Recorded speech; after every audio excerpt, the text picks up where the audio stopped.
Hey guys, it's Eric and Dr. Sakeisha. Highlight your relationship experts. A marriage can win. And look, we are super excited. We're getting ready to release our newest webinar based on our newest book, Struggling to Keep the Vows. And let me tell you, this webinar is going to be what?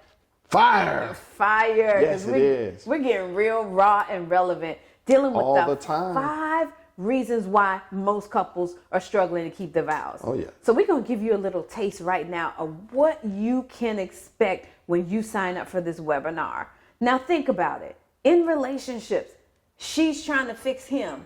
He's trying to fix her. But in reality, most people are coming into relationships now more broken than ever. We need to focus on fixing our what? Ourselves. Right, because we keep looking to someone else to do it, right, to handle an issue that's on the inside. And it all boils down to one of our very first focus points, which is what? Communication. That's right. Communication is key. I know you've heard us say it before, but the truth is, let's talk about it. Right, because we can't keep talking at each other and not talking to one another. Right.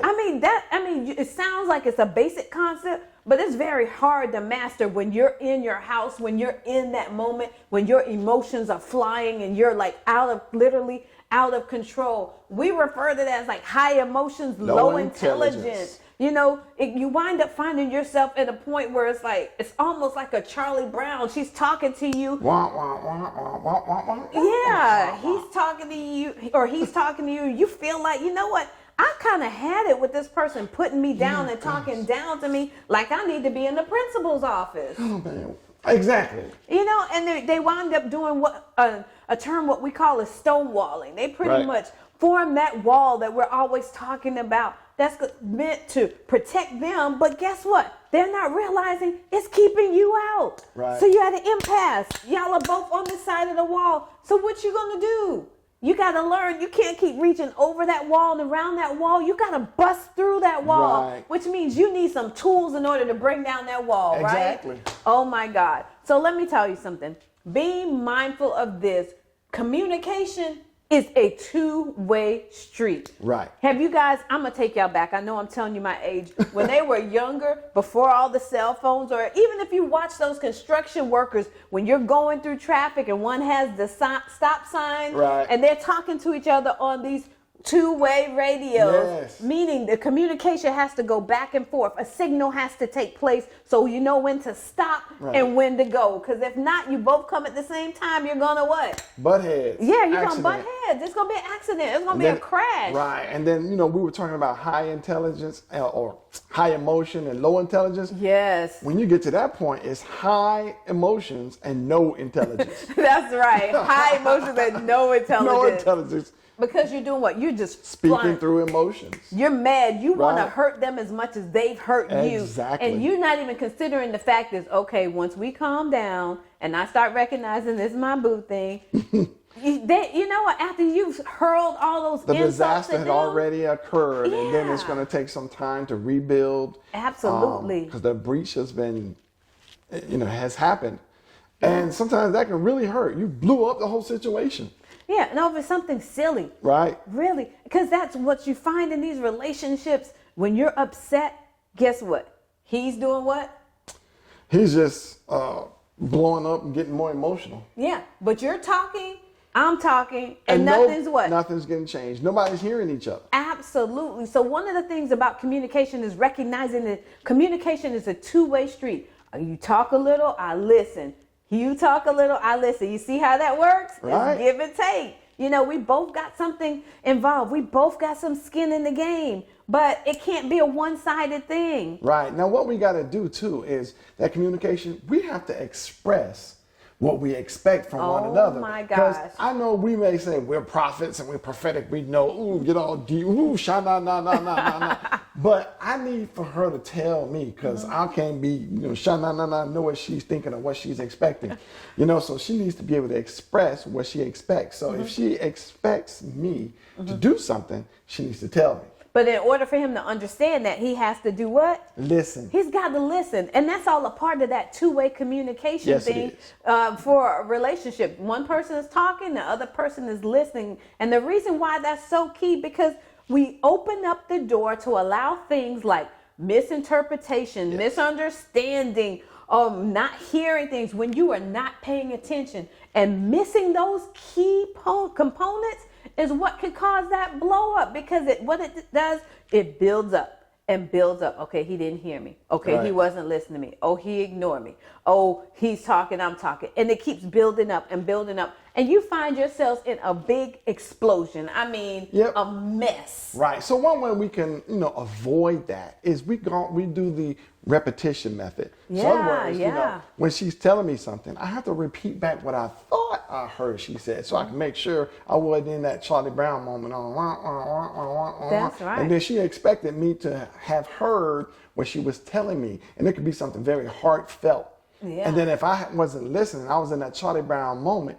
That's a recipe for disaster. Yeah, because you're missing some of those key heartfelt moments, Right. which is important, especially when your spouse is pouring out to you. They're telling you what they need. Right. And you're like kind of in the zone, And a lot of times people laugh at us where we did this huge commercial. I'm not sure if you've seen it a while ago when I was trying to talk to my husband. And the reason is that's real facts. I was trying to talk to my husband. I was trying to share things with him, and he was caught up in the football. television. I was going to call my friend and talk, and she was going to tell me something like she lost a job. But I'm like, yeah, baby, and it ignored her.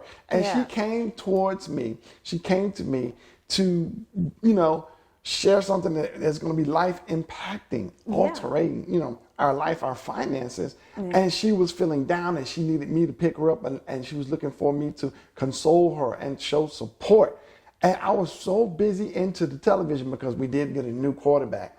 All right, and I want to call all my friends. Come back. Don't take me back to that space. Don't take me back there. This is the time where, even though we talked about, don't interrupt your husband when he's watching football, but that was a very important piece right there. Yeah. That was where she needed my attention, my 100% attention, not 10% attention. You know what I find out, and maybe that if you're listening and you're a couple that you're struggling in that area, and it's not so much, maybe it's not that he's watching TV, maybe he's on the computer, maybe he's on Instagram, he might be working, but understand your spouse needs you to communicate. Yes. We often miss key indicators, key points that will help you and your spouse be able to communicate more effectively because of the distractions of the world. Right, but we also have to be authentic. Yeah. Because our actions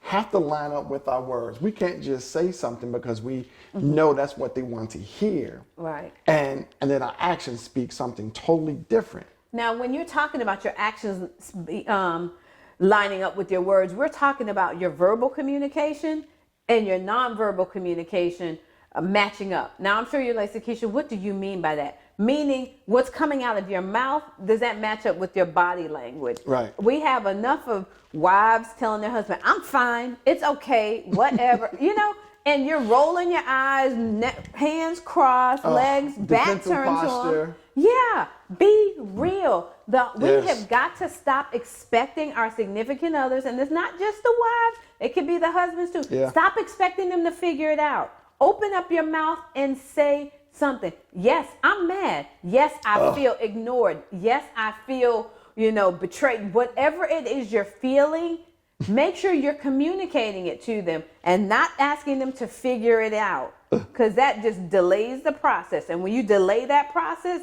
it opens up the door for anger, resentment, frustration, and the enemy to come into your marriage over something as simple as telling them what you want. Now, I must tell you this one point.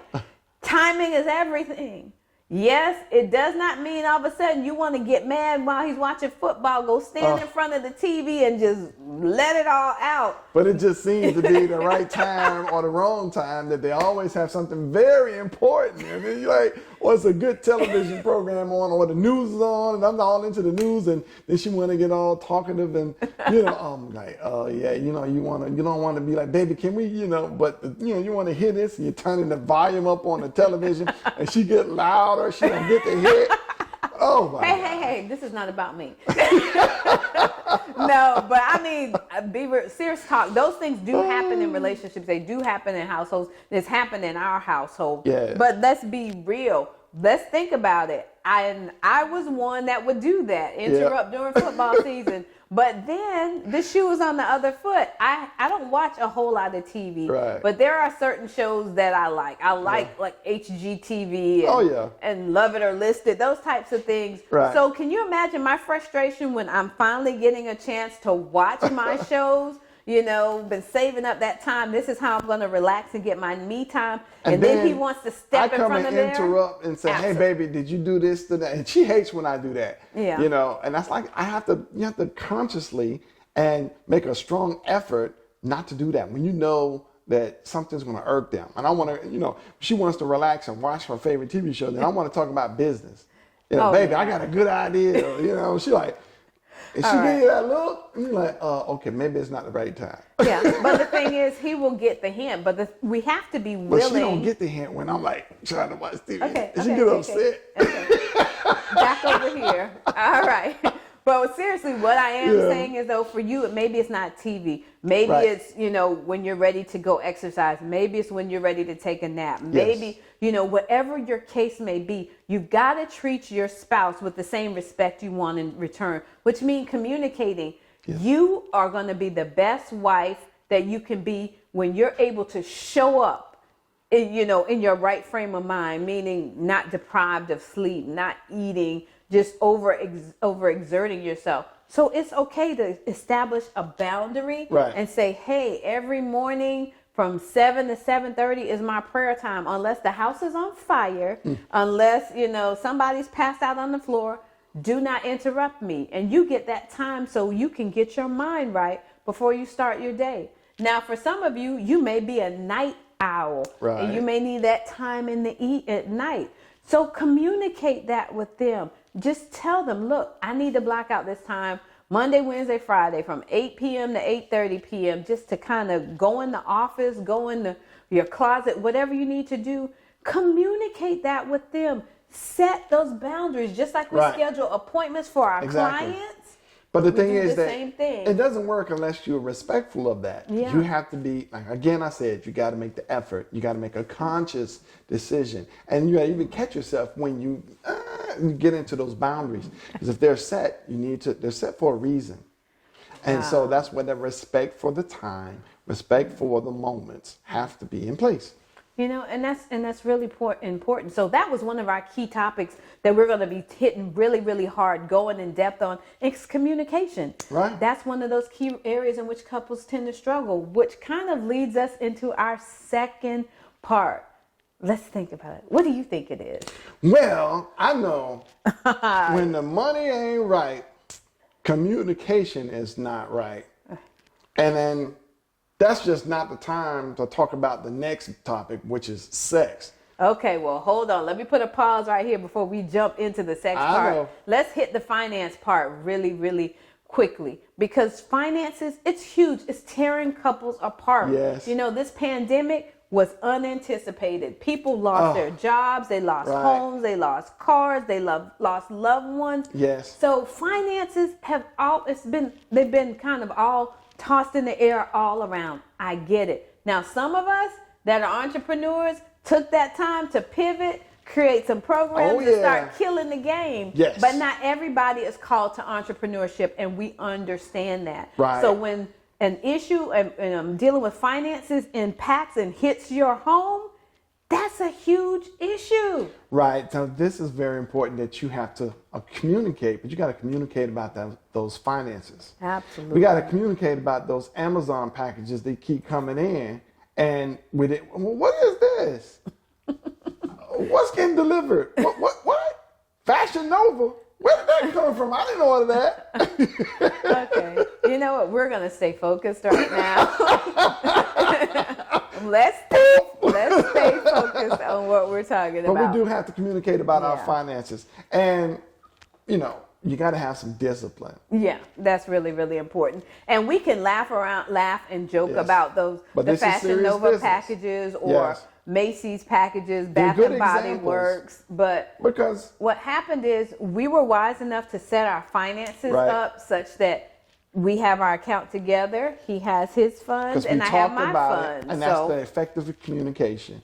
And so when you know and you're expecting, that to take occur, oh, I remember that's why the Fashion Nova's coming in. We talked about this. You have a discretionary fund that you can do those things. That's the communication piece. And then when you got to be disciplined because you got to stick to those budgets. So, and then when you have what you got to prepare for those unexpected expenses. Yeah, because that's why I kind of wanted to talk a little bit more about the discipline portion. We laugh and we joke about packages, and I know it was happening. A lot of us wives, we went Amazon crazy.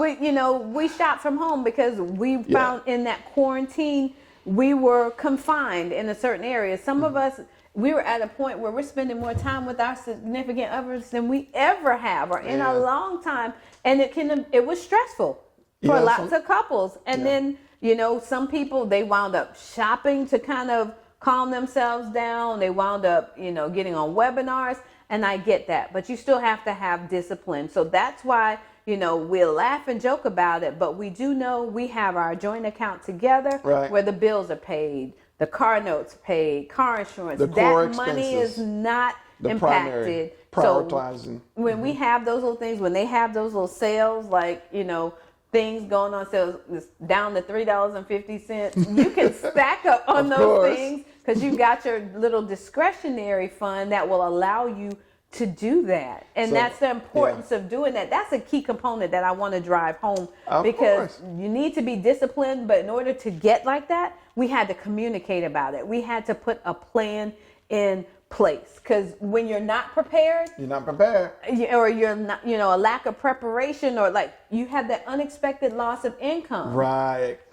So then that means if there's an unexpected loss of income, you pull back perhaps on that discretionary fund. Make sure the household is taken care of. Yes. And you got to make sure that you prepare for that. Yes. Talk about the B word. Oh, the B word. It's not good when you're talking to your wife, you say the B word. B word. Budget. You gotta have a budget. Important. Yeah. Simple. When you got more outcome than you do income, you got to do some realigning of your spending and your finances. It's very important to you that this is the communication piece, because you got to take all those times when you're not expecting something to happen to happen. And then you have something set away. As they say, the rainy day fund. Yeah. Yes. That's really, really important, because you have to be mindful. One of the things that people have been talking about, and I think I'm going to wait until we actually get deep into the webinar to talk about it, is handling the fact when she makes more money. Because that has been a huge, huge thing. But I think I'm going to put a pin in that until we actually get into the webinar, because I need some time to dissect that. What do you think? Yeah, that's a good one. I mean, I don't have a problem with that.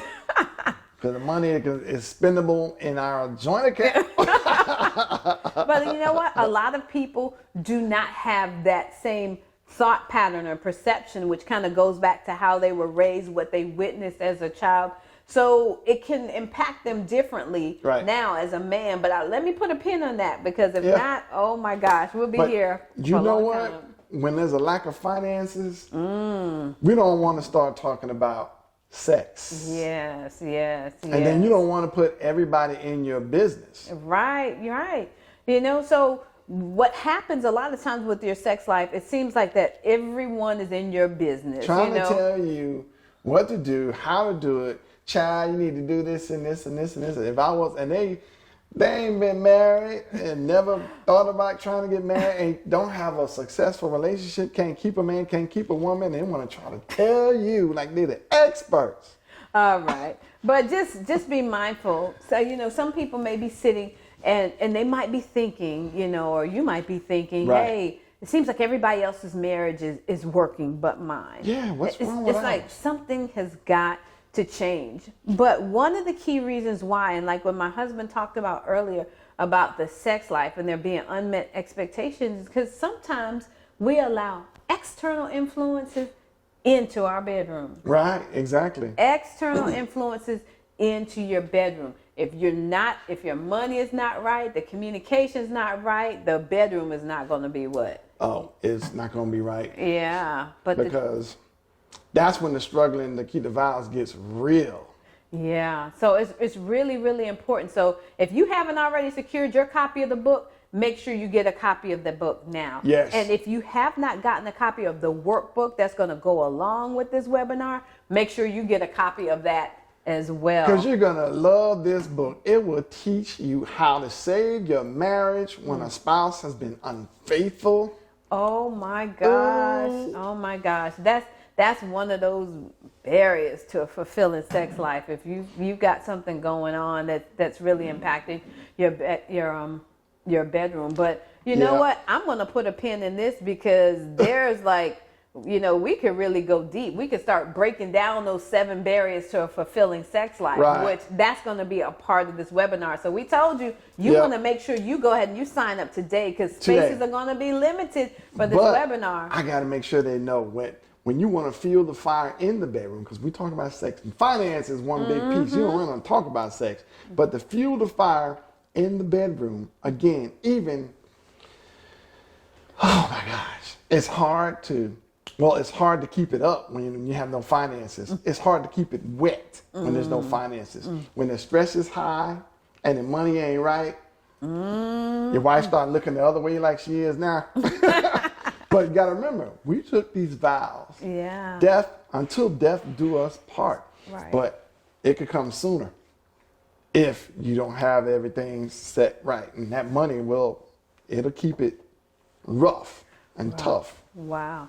But you know what? Just a reminder before we transition into our next part is just making sure that sex is not on the bottom of your to-do list. Exactly. Sometimes we allow those external influences to come into our marriages, come into our relationships, and it impacts our sex lives. When the communication is off, when the finance is off, and when your sex life is off, oh my goodness. Right. And this is one time, we don't want to have a relationship that is hard. Yeah. But when it comes to sex, you want to make sure it is hard and you want to make sure it's wet. Okay. Because if it's not, then that's when things division comes, and then you'd be like, help me save my divorce. Help me stop my divorce. Okay. Yeah. All right. But that leads us to one of our next key points that we're going to be breaking down in this webinar. We're going to be talking about forgiveness. Yes. Because a lot of times we struggle to let go of things that have happened in the past. We replay over and over and over again in our minds things that have transpired over the course of the marriage. Yes. Be it a challenge with the communication, be it that hiccup with the finances, be it, a breach in your marriage or something going on with your sex life. So that then opens up the opportunity for unforgiveness to seep in. Right. And we're going to get deep in this webinar talking about the root of unforgiveness. Right. You got to find the source first before you start the forgiveness piece. What caused this breach? Yeah. What is it that, that I did? What is it that you did? Because it takes two to set that fire that burned, or that caused that division. And so we got to find that so we can patch that up and so it won't happen again. Yeah. So we're going to also break down in this webinar how to resist the negative thoughts that keep playing over and over and over in your mind, that are harboring you or preventing you from walking in forgiveness towards your spouse. And then we're also going to break down the 3 types of manifestations of unforgiveness, how it can impact you in so many different ways. It can impact you physically, it can impact you mentally, it can impact you spiritually. So we're going to break all of that down in this webinar. So I'm telling you, it's fire. You want to make sure you get your ticket today.